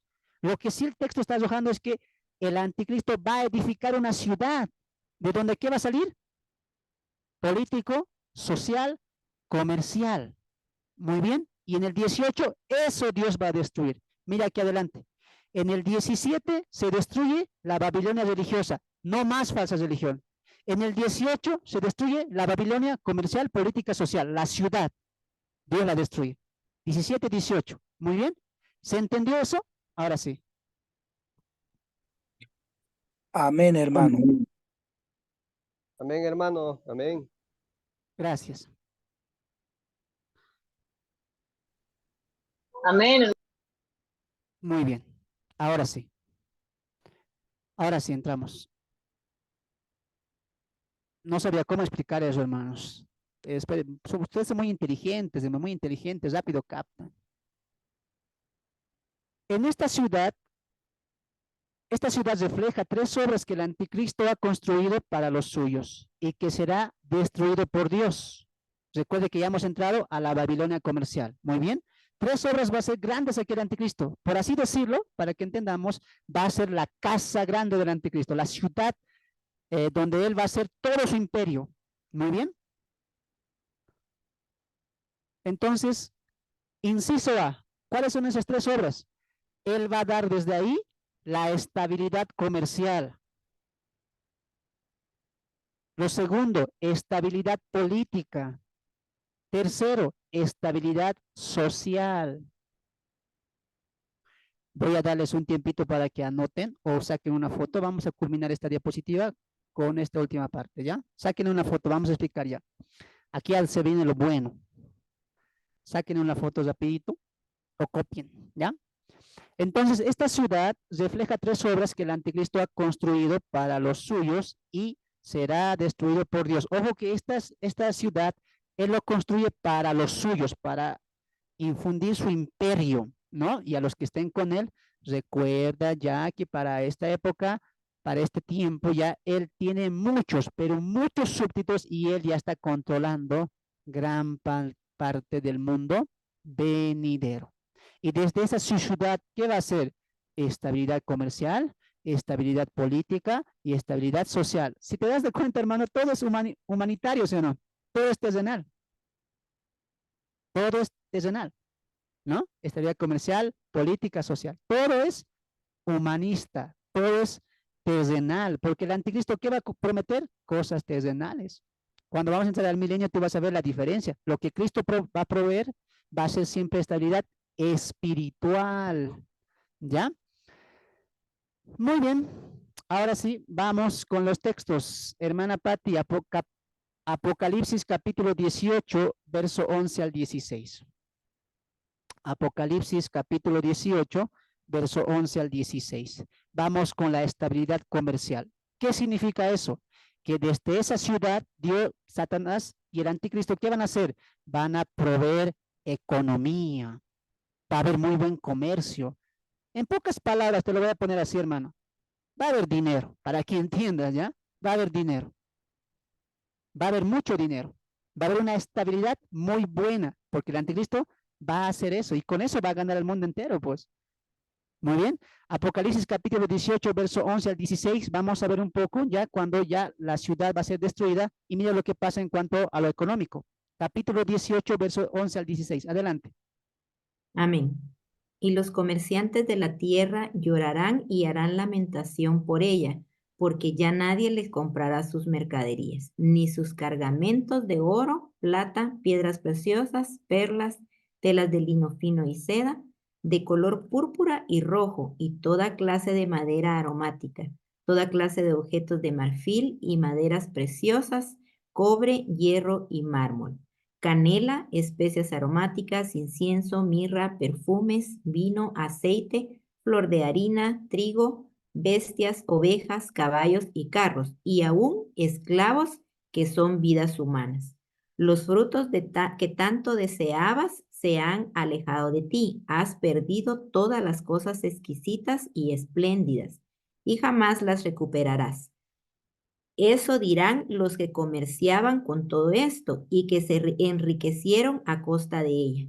A la distancia, por temor a su tormento, llorarán y harán lamentación. Y dirán, ay de ti, la gran ciudad, que te vestías de lino fino, de púrpura y de escarlata, y que te adornabas con oro, piedras preciosas y perlas.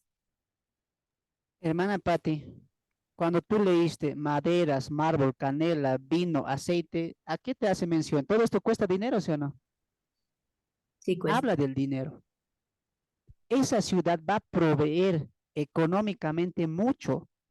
Por eso sería muy bueno que leas la historia de la ciudad de Babilonia, una ciudad muy importante. Por eso algunos eruditos piensan que nuevamente él va a ser ahí su gobierno. No lo sé, sinceramente no lo sé, pero tiene que ser un lugar muy importante, estratégico. Muy bien. Ahora, tras la caída de esta ciudad, los comerciantes, los que se guiaban según el comercio o la estabilidad económica, van a sentir un golpe duro, muy duro. Entonces, mira aquí adelante, voy a explicar esto, hermanos. Muchas veces cuando leemos era vestido de lino fino, de perlas preciosas, de color escarlata, lo seguimos atribuyendo a la mujer ramera. No hagas eso, ya te enseñé hoy. El capítulo 17, la mujer ramera, ¿cómo acaba? Fin en el poder religioso. Esta ya es una ciudad física, literal, es una ciudad física que el anticristo va a levantar. Ahí viene el castigo de Dios y la destruye. Y cuando ven destruida esta ciudad, la gente va a llorar. Se ha perdido la estabilidad económica. Había dinero, ahora ya no hay. Todo está destruido, todo ha sido quemado. Por eso el texto dice, había canelas, perlas preciosas, madera, cobre, heno. Bueno, en el tiempo de Juan se entendía esto como mucho comercio y dinero. En nuestro tiempo podemos aplicar otras cosas, ¿no? Como el petróleo, como el oro, como algunas entidades bancarias. O sea, entiéndelo con este término. Va a haber estabilidad económica. Por eso el mundo va a estar tranquilo, en paz. Hay dinero, es lo que queríamos. Interesante, sería muy bueno estudiar el anticristo, pero sé que muchos ya lo han hecho, ¿no? Él sí va a prometer mucha, pero mucha igualdad social, que lo vamos a ver más adelante también. Hermano Sandoval, alístate tu Apocalipsis capítulo 18, verso 19. Hemos visto que en esta ciudad, ¿qué había? Estabilidad comercial, es decir, había economía. Para que entendamos en nuestro contexto, había plata, ¿no? A veces así entendemos, había plata, había dinero, no sé cómo se en tu país, ¿no? Había dinero, ¿no? Y de eso llora esta gente, ¿no? El inciso B, también una de las segundas obras es que él ha hecho una estabilidad política, ¿no? Un bien social, ¿no? Había seguridad y había igualdad. Capítulo 18, verso 19. Adelante, hermanito, léelo nomás. Ok, dice, y echaron polvo sobre sus cabezas, dieron voces, llorando y lamentando, diciendo, ay, ay de la gran ciudad en la cual todos los que tenían naves en el mar se habían enriquecido de su riqueza, pues en una hora ha sido desolada.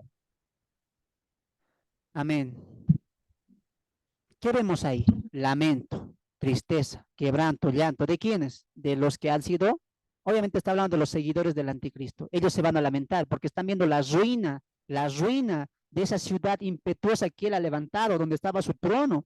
Están viendo la destrucción completa, están llorando por todo eso, ¿no? El texto dice, y echaron polvo a sus cabezas. Mira, les está doliendo que Dios traiga ese juicio sobre su ciudad. Echaron polvo sobre sus cabezas y dieron voces llorando y lamentando, diciendo, ya hay de la gran ciudad en la cual todos los que tenían naves, mire eso, todos los que tenían naves en el mar se habían enriquecido. Había dinero. Alguien ya está pensando, medio tentador. No, estamos nosotros ricos en Cristo, hermano. El dinero, dice Pablo, que es raíz de todo mal, hermanos. Y obviamente, ¿por qué? Porque este corazón va a estar lleno de maldad. Y el anticristo le va a dar lo que la gente quiere. Tremendo esto, ¿no? Inciso C, vamos a ver también una estabilidad social. Va a haber gozo y regocijo en la humanidad, ¿no? Capítulo 18, verso 21 al 23. Hermana Patti, por favor. Capítulo 18, verso 21 al 23. Va a haber una estabilidad social, es decir, va a haber matrimonios, va a haber eventos, o sea, el mundo va a entrar en lo que siempre ha querido estar, ¿no? En el regocijo humano, en el gozo mundano y en el placer mundano. Capítulo 18, verso 21 al 23. Adelante. Amén.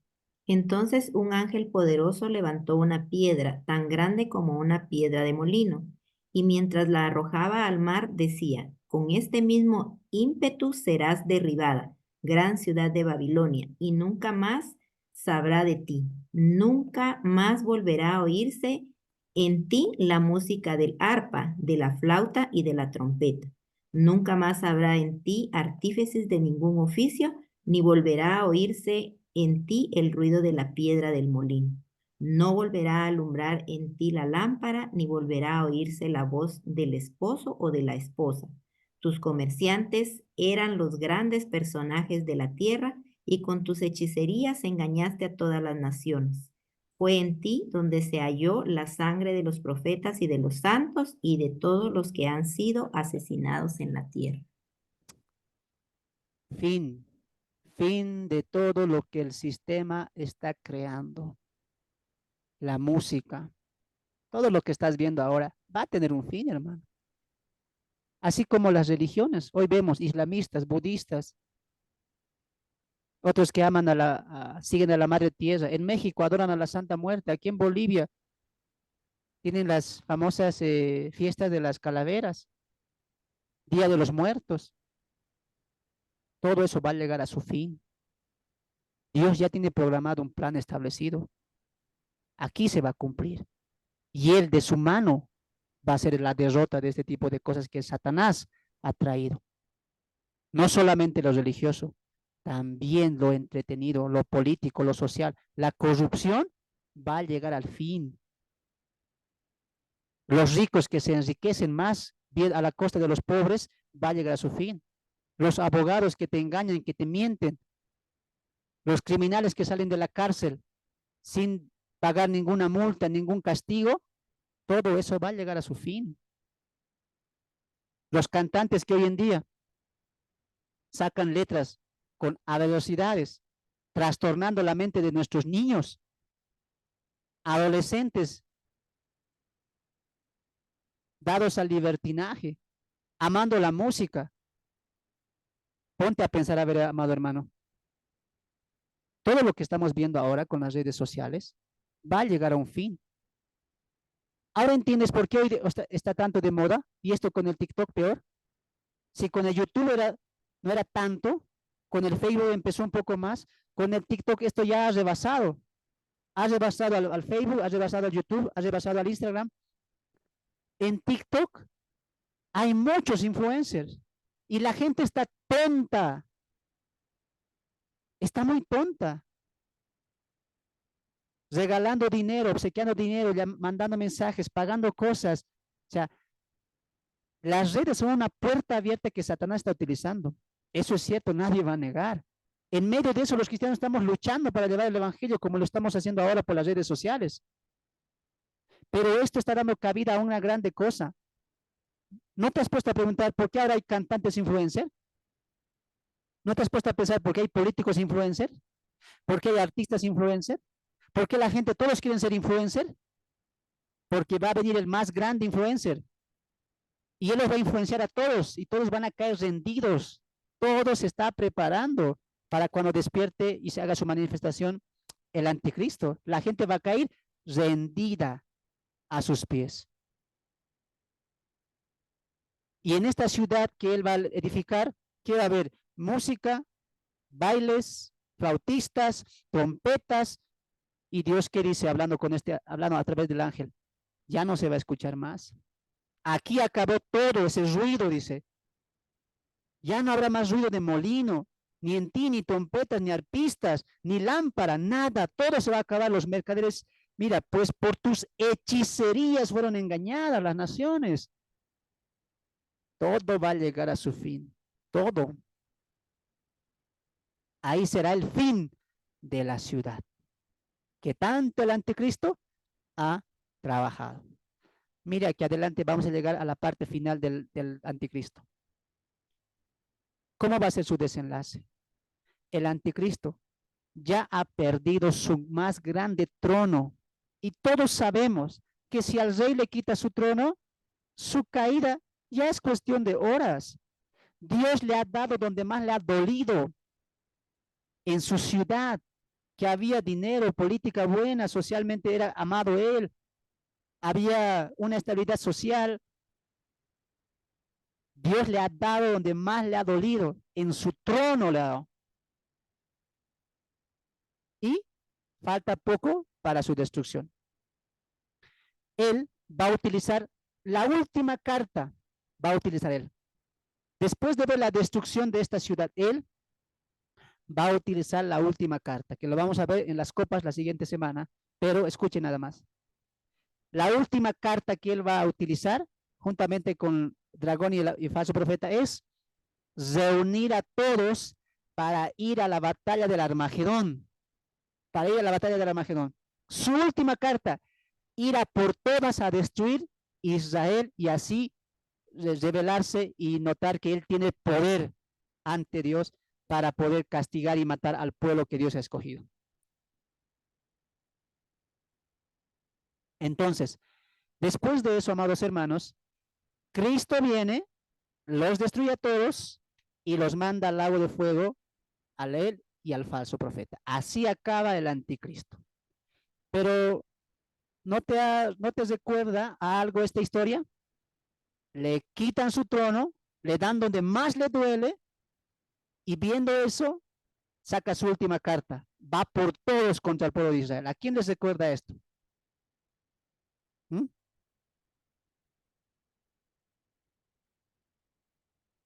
¿A quién le dio Dios donde más le duele? Al faraón. Eso, exacto. Por eso, hermanos, hay que estudiar el Génesis, el Antiguo Testamento. Y cuando di esa enseñanza, también lo dije. Por eso vean el Éxodo, las cosas que enseñé. El faraón es un tipo del anticristo. O vean la prédica que hice, el anticristo y la marca de la bestia. Ahí estoy enseñando quiénes son los prototipos del anticristo o los antitipos del anticristo. Ya hay anticristos, amados hermanos. Siempre ha habido un anticristo listo. Muchos preguntan en algunos momentos, hermano, ¿será que ya está vivo el anticristo? ¿Será que ya tiene 13 años, 10 años? ¿Será que ya ha nacido el anticristo? Hermano, siempre ha habido un anticristo. Siempre. Mira aquí adelante, con esto voy a finalizar. Mira aquí adelante. Satanás no es omnisciente. Muy bien, no lo es. ¿Cómo él actúa? Él vive el día a día. La generación que va surgiendo, él lo vive día a día. Él no sabe lo que va a pasar al año, lo que va a pasar al otro año. Ponga atención y aprendamos esto. Satanás no es omnisciente. Muy bien. ¿Quién sabe lo que va a pasar de aquí 15, 20, 50, 30? ¿Quién sabe eso? Solamente Dios, porque Él es el único omnisciente. Muy bien. Entonces, Satanás siempre ha tenido un anticristo para todas las generaciones. Siempre ha tenido un anticristo listo para manifestarse. Solamente que Pablo dice que hay alguien que siempre lo ha detenido. Hasta que este alguien se ha quitado, se manifestará el anticristo. Entonces, amados hermanos, desde el Génesis hasta nuestros días, hasta el día de hoy, 2024, Satanás siempre ha tenido un anticristo listo, preparado. Satanás no dice, Dios va a venir Dios va a mandar a su hijo en el 2050, ahí voy a despertar a mi anticristo. No, él ya está listo con un anticristo. Por eso el apóstol Juan dice, ¿no es cierto?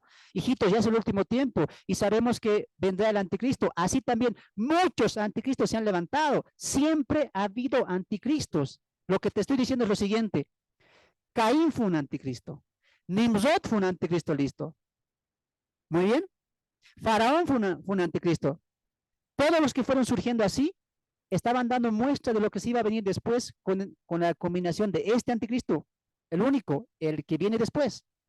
Entonces, a lo largo de la historia, Alejandro Magno, Tiro, los Césares romanos, eran anticristos que Satanás tenía listo para emerger a la historia. Sí, Nimrod también, gracias. Entonces, perdamos de vista esto. No es decir, ¿será que ya está vivo el anticristo? ¿Será que ya nació? ¿Será que ya tiene 13 años? ¿Será que ya nació? ¿De dónde será? No, el punto es que Satanás siempre tiene un anticristo listo para sacarlo. Solo que la Biblia, ¿qué dice? Hay alguien que al presente lo detiene. Cuando se ha quitado, Satanás va a sacar a su anticristo. Muy bien, nunca pierdan de vista eso. Y cuando él le dé el golpe final o el golpe decisivo Dios en su ciudad, va a hacer lo mismo que hizo Faraón. Faraón le dio donde más le duele, con la muerte de los primogénitos. Ahí sí, ¿qué dijo? Salgan, váyanse, no les quiero volver a ver. Pero le entró la cólera, la rabia, obviamente Satanás estaba actuando ahí, y fue a por todas, a un encuentro contra el pueblo de Dios. Pero ¿quién mató al faraón? Dios. Así también Cristo va a defender a su pueblo en su segunda venida. Para los que no saben, por si acaso, el Armagedón se va a dar yendo a Israel, va a ir contra la ciudad para demostrar que Él es superior, va a querer matar al pueblo de Dios. Y como en el tiempo del Éxodo, Dios va a abrir el mar y los va a proteger con la nube de fuego, exterminando al faraón y a sus 600 carros, así también Cristo va a volver y va a rescatar a su pueblo. Y eso nos lo dice todo el Antiguo Testamento, en especial los profetas menores. Muy bien, así acaba el anticristo y al lago de fuego juntamente con el falso profeta. ¿Se entendió eso? Hagan ceñitas. Amén. Muy bien. Finalizamos el falso profeta, la bestia de la tierra. Apocalipsis capítulo 13, voy a pedir a mi hermanita Patti que lo lea. Apocalipsis capítulo 13, verso 11 al verso 18. Adelante. 13, 11 al 18. Amén. Después vi subir de la tierra otra bestia. Tenía 2 cuernos como de cordero, pero hablaba como un dragón. Cuando estaba en presencia de la primera bestia, cuya herida mortal fue sanada, ejercía toda la autoridad de esta y hacía que la tierra y sus habitantes la adoraran. También hacía prodigio al grado de que a la vista se le.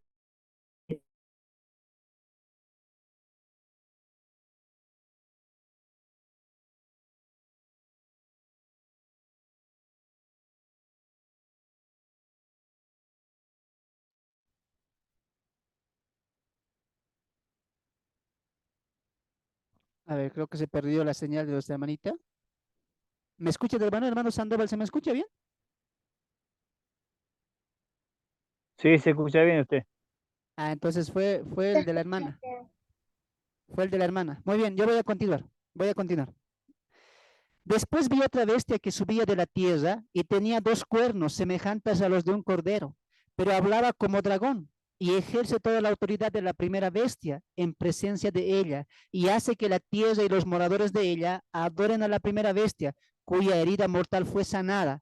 También hace grandes señales de tal manera que aún hace descender fuego del cielo a la tierra delante de los hombres y engaña a los moradores de la tierra con las señales que se le ha permitido hacer en presencia de la bestia, mandando a los moradores de la tierra que le hagan imagen a la bestia que tiene la herida de espada y vivió.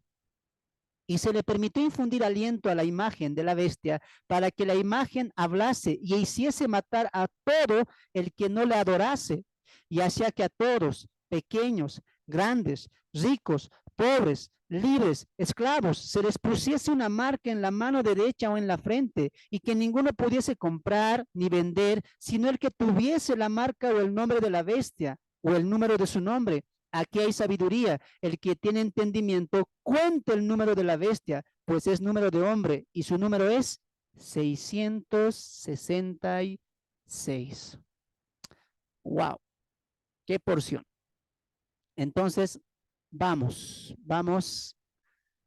a llegar a esta parte. La bestia de la tierra, su origen. Aunque su origen proviene también por obra de Satanás, como lo hemos visto en la introducción del capítulo 13:1 y el término final del verso 17 del capítulo 12, Satanás será será el personaje importante por el cual provienen las dos bestias. El término subida de la tierra nos hace mención a que será un hombre que surge de la clase ordinaria. 2. Juan en el libro de Apocalipsis se refiere a esta segunda bestia como el falso profeta en el capítulo 16:13, 19:20, 20:10. El mismo Juan lo titula a esta segunda bestia falso profeta. Los dos cuernos semejantes a los de un cordero nos habla que será un lobo vestido de oveja, ¿no? Jesús, hablando de este tipo de personas, diría en Mateo 7:15, que son como lobos vestidos de oveja, es decir, que tendrán apariencia de piedad, pero en realidad será tremendo. Por eso dice, ¿no? El verso 11, que tenía cuernos como de un cordero, pero hablaba como un dragón, su verdadera naturaleza. ¿Cuál será? Será una línea la cual sigue el anticristo y el mismo dragón, es decir, contra las cosas de Dios. Muy bien, por eso será un lobo vestido de oveja. 3. Este personaje tendrá su más grande apogeo o clímax en los últimos 3 años y medio restantes. Con esto no estamos diciendo que él no va a existir por arte de magia ese tiempo. Nos recuerde que estamos yendo en progresión. Así como el anticristo va a ir ganando fuerza, va a ir siendo ser conocido, va a influenciar mucho y va a llegar a su culmino final, el falso profeta también. No es que aparece por obra de arte, por obra de magia, de chasquido de dedos, no. Él va a tener un comienzo también. Pero lo que aquí Juan está reflejando es el apogeo, el clímax de su ministerio, de su obra, que va a ser las señales, etcétera, que ahorita lo vamos a ver, ¿ya? Pero donde va a ser más importante este personaje es en la segunda parte. ¿Por qué? Porque recuerda que el anticristo, que Satanás, el dragón, está llamando, se subió a la rana del mar y llamó. Primera bestia, el anticristo. Segunda bestia, el falso profeta. ¿Para qué? Para conformar la trilogía satánica, como alguien diría, ¿no? Y ir a con todas, con el propósito que tiene Satanás, destruir a los que tienen el testimonio de Dios y de Jesucristo, ir a con todas contra Israel y engañar al mundo entero. Muy bien, avanzamos. Su propósito. Su principal función será promover la adoración al anticristo y para esto utilizará los siguientes recursos. ¿Cuál será su función principal de él? Su función es darle adoración al anticristo, que la gente le adore. Ese va a ser su trabajo de él, que la gente le adore. Del anticristo, ¿cuál es su trabajo? Engañar a la humanidad para que esta humanidad ya engañada caiga en las manos del mismo anticristo. La del falso profeta es que esa humanidad que ya ha sido engañada por el anticristo le adore. Son dos propósitos distintos, sí, pero hablan de una humanidad sometida a una inclinación demoníaca, ¿no? Y para esto utilizará los siguientes recursos. Inciso A, hará grandes señales en los cielos y la tierra. Esto será de impacto para los hombres. Hará grandes señales en los cielos y en la tierra. Esto será de grande impacto para los hombres. Muy bien. Y esto también nos va a abrir el entendimiento cuando Jesús en Mateo 24 dice que se levantarán falsos cristos y falsos profetas y a muchos engañarán y harán señales grandes y prodigios, dice. Y si fuese posible, engañarán aún a quién? A los escogidos, dice, ¿sí o no? Vamos un momento a Mateo 24. Mateo 24. Y mira, esto es lo que el mundo va, o lo que el mundo va a caer. Recuerda que el mundo no creyente, gentil, impío, se rige en esto, ver para creer. Los creyentes no. ¿No es cierto que Jesús le dijo a Tomás? Bienaventurado el que sin ver cree. Esos somos nosotros. No vimos a Jesús, no estuvimos en su muerte, no escuchamos sus palabras de manera física, pero creemos que Él existió. ¿Sí o no? Amén. Pero la gente del impía no, ¿qué dice? Ver para creer. Si el anticristo es el gobernante prometido, el esperado, el que nos va a sacar de la oscuridad, bueno, que haga obras. Como hace, le creen. Pero ahora viene la segunda parte, hay que adorarle. No, ¿cómo lo vamos a adorar? No es Dios. Es Dios, para que vean. El falso profeta va a hacer señales y prodigios y va a decir, adórenle sí, ahora, por las señales que la gente va a ver. Muy bien, entonces todo se va a referir a lo que la gente está viendo en ese contexto. Mateo capítulo 24, verso 24, Jesús ya había añadido algo de esto. Porque se levantarán falsos cristos y falsos profetas y harán grandes señales y prodigios. ¿Cuál será el poder más grande de estos dos hombres en esta etapa? Los prodigios y las señales. El texto dice, de tal manera que engañarán si fuese posible aún a los escogidos. Estos escogidos no es la iglesia. Estos escogidos, ¿quiénes son? Los 144,000 sellados. Y el texto no dice le van a engañar, no dice. O dice el texto les van a engañar, no dice. No sé por qué algunos citan diciendo esto que va a engañar a los escogidos. No dice el texto, dice si fuere posible, no dice que los va a engañar. Ahora, ¿por qué dice si fuere posible? ¿Por qué dice? Por el poder y las hazañas que van a hacer. Harán caer fuego del cielo. ¿Quién puede hacer eso? Se va a sanar la herida de muerte que tiene el anticristo. Y la gente se va a maravillar. Grandes prodigios, grandes señales. Con eso van a captar la atención del mundo entero y el mundo los va a creer. ¿Por qué está citando aquí a los escogidos?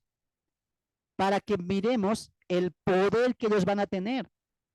Ahora, escucha esta parte. El falso profeta, ¿con qué va a hacer caer al mundo entero bajo la adoración del anticristo?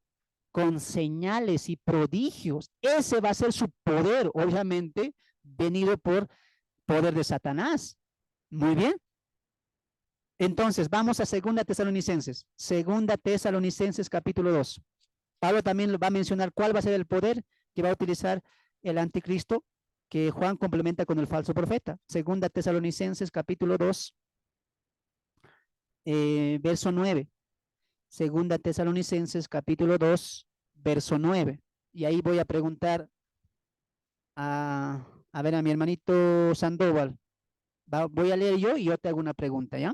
2 Tesalonicenses capítulo 9, verso 9, ¿no? 2 Tesalonicenses capítulo 9, perdón, 2:9. Y Nico, cuyo advenimiento es por obra de Satanás, con gran poder y señales y prodigios mentirosos. Según este texto, hermano Sandoval, ¿con qué va a engañar el anticristo? Que después Juan complementa con el falso profeta. ¿Qué van a utilizar? Con gran poder y señales y prodigios mentirosos, dice. Ajá. Con engaño. Señales. Y que caiga el fuego del cielo va a ser una grande señal. Que se cure la herida del anticristo va a ser una grande señal. Ellos van a hacer milagros. Ahora entiendes, amado hermano, por qué hoy el mundo está buscando milagros. El mundo quiere ver milagros. Y cuando ve un milagro, ¿qué dice? Del Señor es. Campañas de milagros. Por ejemplo, este hombre que está caminando por Centroamérica, si no me equivoco, llenando estadios, sanando a los cojos. La gente, ¿qué dice? Obra del Señor es. Todo es de Dios. Pero ¿qué dice Pablo en Tesalonicenses? Jesús en Mateo 24 y Juan en Apocalipsis, que el mismo enemigo va a utilizar las señales milagros. ¿Quién crees que va a hacer sanar la herida del anticristo? El mismo demonio. Por eso el mismo capítulo 13 dice, después que su herida de muerte fue sanada, adoraron a la bestia, pero al dragón, y dijeron, como la bestia, ¿y quién podrá contra su nombre? La Chayito es la que ¿No es me... cierto? Entonces, amados hermanos, entendamos que las señales, los milagros, van a apuntar siempre a un mundo infantil, niño, y van a decir, todos los milagros son de Dios, pero no es así. Por eso hoy en día la iglesia no tiene que estar tan metida en los milagros. Esa es una carta, una puerta abierta a que el enemigo influencie tu mente débil. Tú quieres ver que Dios sane y que te sane para estar seguro, Dios existe, te voy a alabar, ¿sí o no? Pero la iglesia y el creyente le adora a Dios, le alaba a Dios, aunque el creyente no esté sano. Creyentes, entre comillas, creyentes cristianos que buscan, mire, yo he creído en Dios porque he visto cómo le ha sanado. Yo conozco a Dios porque he visto cómo me ha sanado. Esa mente infantil te puede dar carta abierta a caer en lo que viene, que el anticristo va a hacer señales. Y Satanás hoy también está haciendo señales, milagros. No por nada, Mateo 7, ¿qué diría?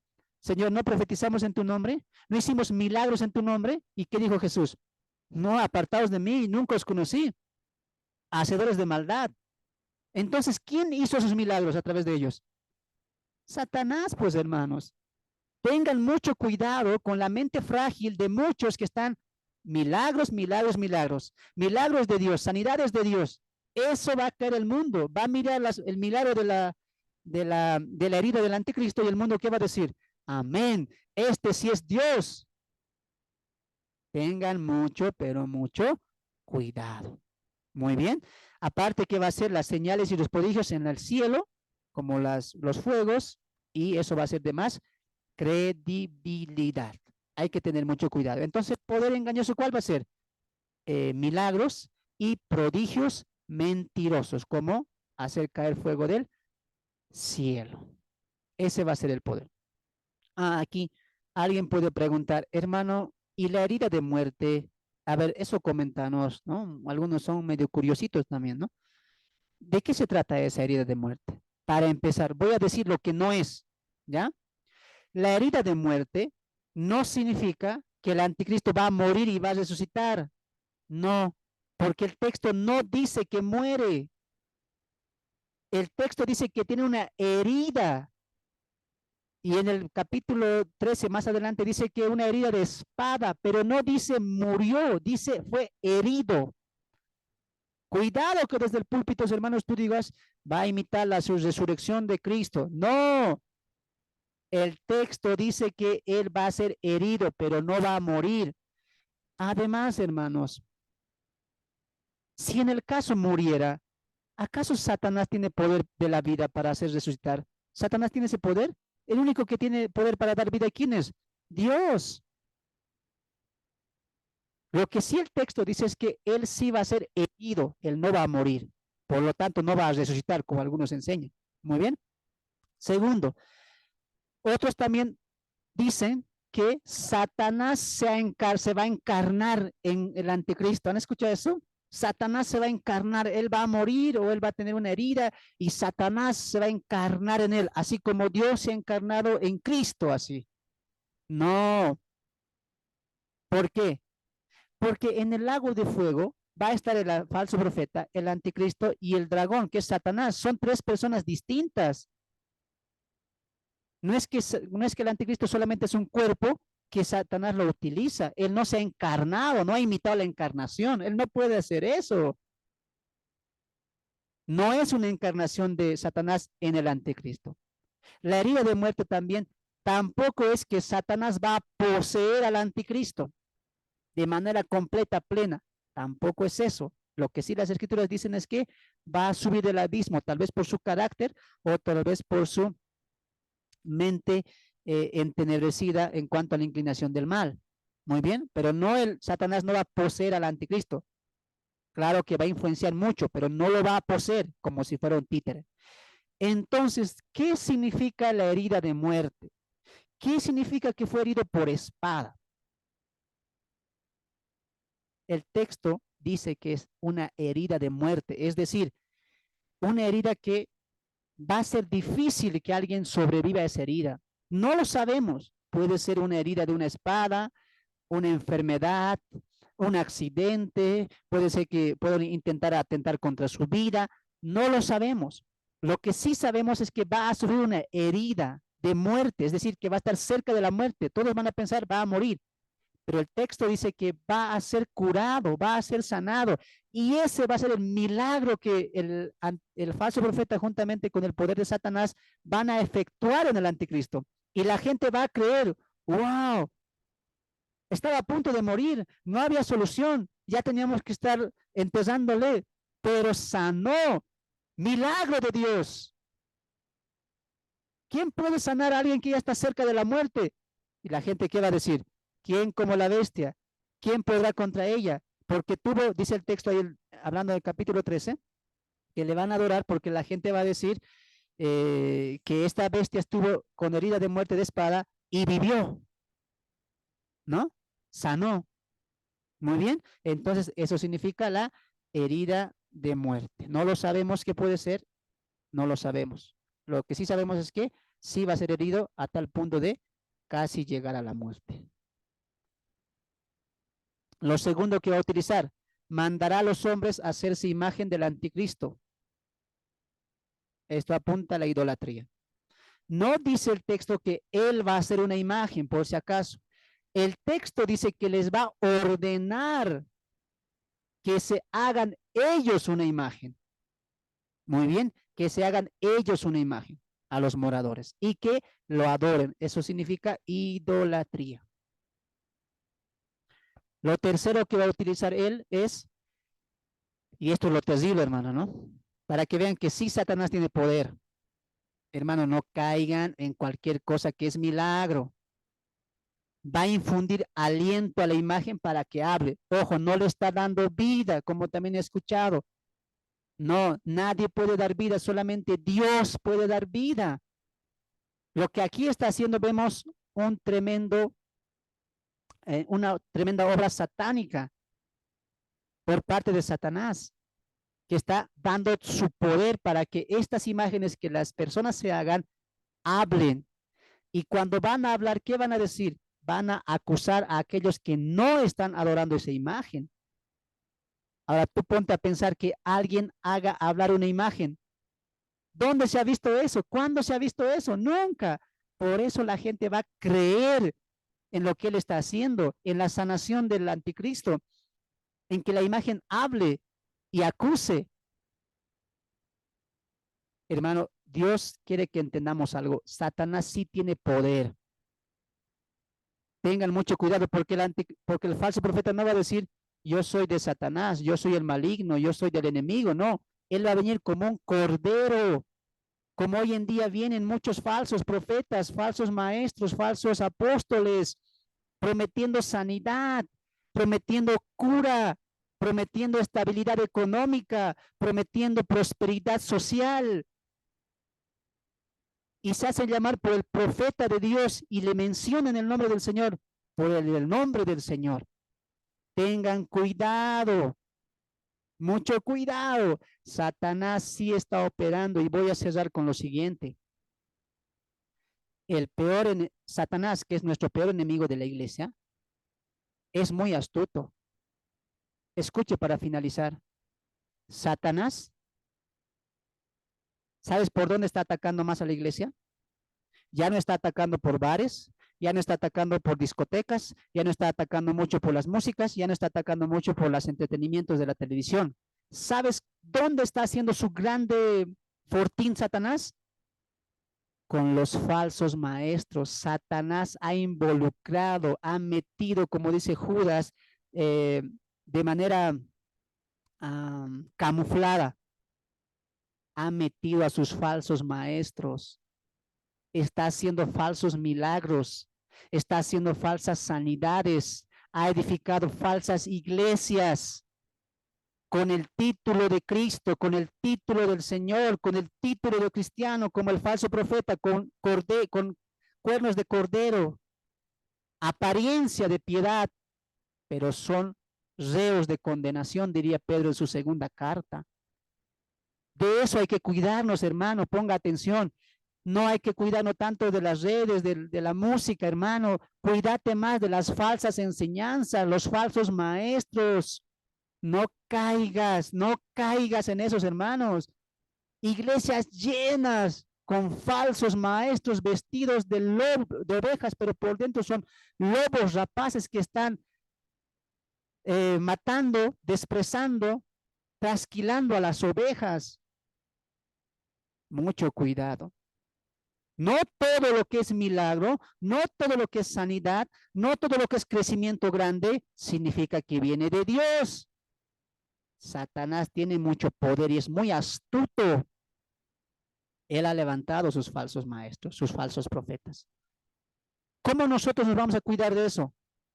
Estudiando nada más, leyendo la escritura, escudriñando y aprendiendo más de Dios para que, como dice Pablo en Efesios, para discernir y no ser como niños fluctuantes que somos llevados por donde quiera cualquier viento de doctrina. No seas niño espiritual. Es momento de madurar. Lo más importante para Dios no es que Dios nos dé un milagro de sanidad.